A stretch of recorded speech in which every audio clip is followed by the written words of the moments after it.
Man, it meant a lot. I definitely had to earn it. That's one thing Coach Locke told me. When I got here, everything I do, I'm gonna have to earn it. So it meant a lot. Just having the opportunity to be a part of this brotherhood is very special. To be an Ohio State Buckeye. What did you do to earn it? Do you think? I really don't know. It's just being consistent and being persistent. Going through adversity and how did I respond to adversity? That's something Coach Locke preaches, how you go respond to adversity. You got to respond with a smile. So I think that's something that kind of helped me. I went through a little bit of adversity early on, and I kind of responded to it very well. So that was something. CJ, how much are you used to playing without the extra weight on at this point? It definitely helps a lot. I could accelerate a lot faster right now. I think I weighed in there at like 227. It feels, great not having all that like body fat on me. It allows me to play more downs and be more explosive. Was the spring about just getting used to playing without that weight, and now it's, starting to hit the ground running, or how have you kind of processed all of that? Yeah, definitely. It was like trial and error just to see how I would react to it, how my body will react to it. Now we're just trying to maintain that weight and not try to, bump up too much or get too low. People are kind of worried that you might lose some power with that. Have you noticed that you haven't lost any of that power that came with the extra weight now that you've lost the weight? Nah, we have an amazing strength coach, strength staff. That's never gonna happen. And we have a great, nutritionist. Allows me, each and every day she helps me plan my meals and stuff like that. So I don't feel no difference besides just me running faster. I assume this is the best passing offense you've played in, and it will be. How does that impact you? Is there more freedom? Is there more room for you? Definitely. You got zone 6 out there. It's kind of hard to guard them guys man to man. So it definitely helps the run game out a lot. What's it like for you? Now experiencing that? It's just amazing. I just love watching them guys run routes. I kind of be having little tears in my eye. I'm a former receiver, watching, JJ, Brandon, and Carnell, and the rest of them guys run routes. I'll be like, man, that's a great route. I just love watching them guys perform and, excel. You tell them about your days back in Florida there as a receiver? Yeah, they know. Me and JJ played against each other before. Me and Brandon played on the same team, and we have little chitters here and now and then. But I told them guys, I give it to them. They the real receivers, man. What's this camp experience been like for you compared to what you've been used to? Is it different in any way? Is it eye-opening in any way? Just more intentional. The little things. We just focus more on the little things and how can we take this into the game and actually get a game like reps in practice. Coach Locke's talked about your receiving ability as a weapon that they can use this year. I know you've caught passes in the past, but maybe not as much as you might think given your background. How much do you think that could enhance your game this season? It definitely could help a lot, just being a three-phase back. That's something I'm definitely striving to be better catching the ball and be better at pass protection. Just any way I can help the team out. That's just what I'm here for. And you've obviously played in a system where you've shared the carries.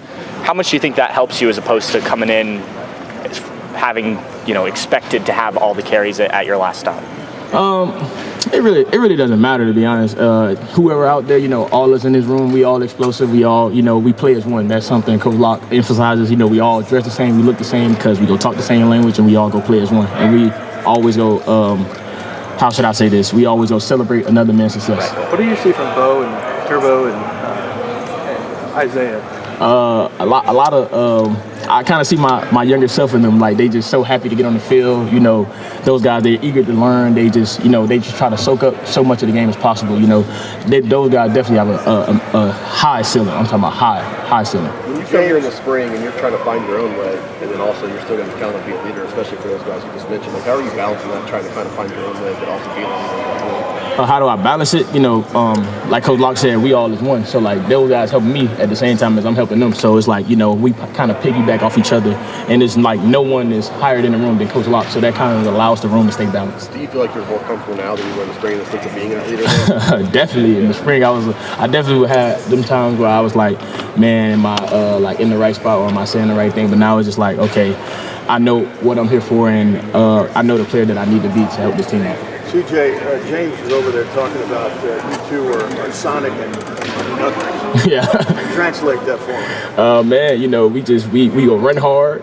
We go definitely be physical, and we go run fast. That's just our motto. We go run hard, be fast, and be physical. He said he's Sonic. Do you agree that you're Knuckles? Yeah, I'm definitely Knuckles. I'm more the. how should I say? I got to do the dirty work. I'm cool. I'm definitely cool with doing the dirty work. I like to see James, as Sonic. He's the more of the personality guy, and I'm cool with being, the bad cop, good cop.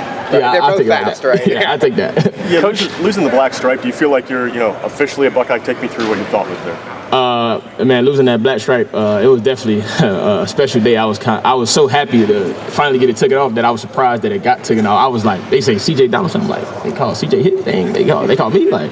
I was just grateful, just them allowing me into the familyhood. It's definitely a long and hard journey, but it's fair. Coach Day's talked about, despite coming off a national championship, this still hungry team. There are a lot of guys who were part of the team last year but maybe didn't contribute as much as they wanted. And then there's a guy like you who's coming in and kind of adding to that. How hungry do you feel like this group is despite being sort of a defending national champion? Each and every day, we always talk about, like, we read a book called Chop Wood, Carry Water. How can we stick to the little things and just be persistent while we're faced with adversity? Not getting so big-headed, not getting so low, just trying to stay in that middle range of I know what I need to focus on, and each day the rent is due. Meaning, like, each and every day we have to go and put in some type of work to get what we want out of life. How much was that a factor in West Virginia to Ohio State as far as the opportunity to come play for a time? When I transferred, it was during a rough time. It wasn't as how people seem. It wasn't like that. I came here mostly because of the familyhood and the type of coach I knew I was going to get. The first thing Coach Locke told me was, everything I'm going to get here, I'm going to have to earn it. I'm sorry. So that was like one of the main factors. Like, he told me he was going to challenge me. He was going to bring a different personality and a different animal out of me, which I'm like, I need that challenge. It's important to be challenged. When did you guys read the book Chop Wood, Carry Water? Each day during the summer, Coach Mick have us read a chapter, and we'll come in. We'll talk about it. It'll be all around the building. Everybody in the building to read it, and then we'll just consistently pull phrases, paragraphs. Even now in camp, we still talk about the book, even though we already read the books. So it's like something that we continually just keep reiterating and keep repeating throughout the program. And Coach Mick was the one who was leading that. It's somewhat like Coach Mick, Coach Day, everybody was kind of leading it, but like he would tell us, okay, this day we're reading chapter 1. We would just keep going along throughout the book until we finish the book. What was your favorite part? My favorite part of the book. My favorite part of the book is when John and Akira, Akira told John that in order to be a samurai, it's going to take you 10 years. But in John's mind, he's like, but what if I work twice as harder each day? I could skip it to 5, I skip it to 7. And each day he was saying it's going to take you longer to continually become a samurai if you think that way. It's each and every day you have to be consistent with the little things. And in that 10-year span, you will become a samurai. Trying to skip around and create loops and gaps and stuff like that, you won't be able to become a samurai. The important part is being consistent each and every day with chopping wood and carry water throughout those first few years. And then by your 10th year, you'll be like, man, I'm a samurai. Just like now, I finally got my black stripe off. When I came in the spring, I was like, man, I can't wait to get my black stripe off. But throughout that book, it helped me realize, I'm thinking about it the wrong way. I just need to be consistent on working on the things that I'm not good at right now and continually work on that, and eventually I'll get my black stripe off.